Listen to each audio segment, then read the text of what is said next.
السلام عليكم. الرئيس الأمريكي السابق ترامب فجر فضيحة بحق إيران فيما يتعلق بانتقامها لمقتل قاسم سليماني وتابعه العراقي المهندس.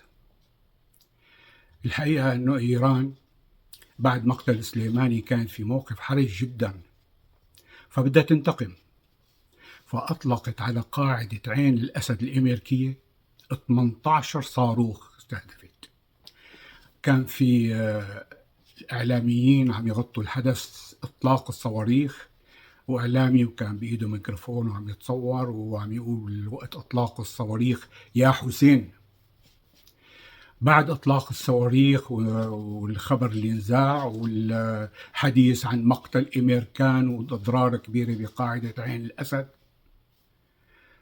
وكناس خرجت بإيران تهلل وتكبر وبالعراق ويا حسين وفرحانين إنه هي انتقمت إيران الثورة، إيران الحرس الثوري أو فيلق القدس، إيران فيلق القدس اللي انقتل زعيمة. إيران انتقمت ولقنت الأمريكان درس كبير، إنه الاعتداء على إيران لا يمكن أن يمر دون عقاب. هي إيران اللي فجرها الرئيس الأمريكي، إنه إيران وصل اتصال للرئيس الأمريكي إنه نحن لا يمكن نمر هالموضوع هذا بدون رد، ونحن نعمل رد ونستهدف قاعدة أمريكية، بس عنا صواريخ دقيقة. الصواريخ بتنضرب قريب من القاعدة الأمريكية.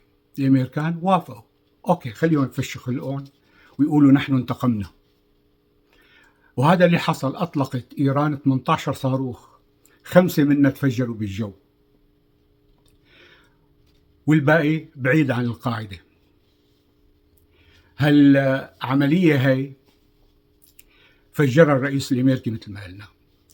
هلا العملية العظيمة تبع إيران واللي هللوا وطبلوا وزمروا لها كان في لها نتائج عظيمة. إنه ضابط أمريكي بيقول إنه من وقت إطلاق الصواريخ والانفجارات اللي صار عنده صداع دائم في الرأس وطنين رهيب في الآذان. شوفوا على الإنجاز العظيم.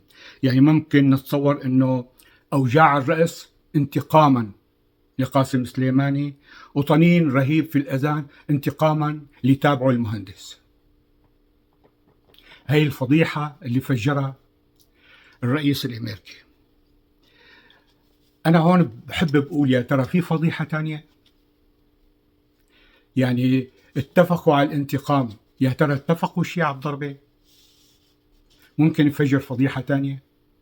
يعني ممكن إنه يكون حتى استهداف قاسم سليماني متفق عليه مع أمريكا؟ شو ممكن يكون الهدف الإيراني؟ إنه مثلا قاسم سليماني كبر على الحرس الثوري وكبر على المرشد نفسه وأرادوا تصفيته؟ إذا هالشي تم فأمريكا طبعا الموضوع هذا بهمها، إنه أمريكا عم تضرب إيران، وإنه ادعائنا نحن إنه والله اللي دائما بقوله إنه محور الشر زائد روسيا بقيادة الشيطان الأكبر، إنه في تفاهمات وفي تنسيقات مع أمريكا، وهذا الشيء حاصل وهذا الشيء معروف. ولحد اليوم غزة عم تنضرب مجازر بالجملة.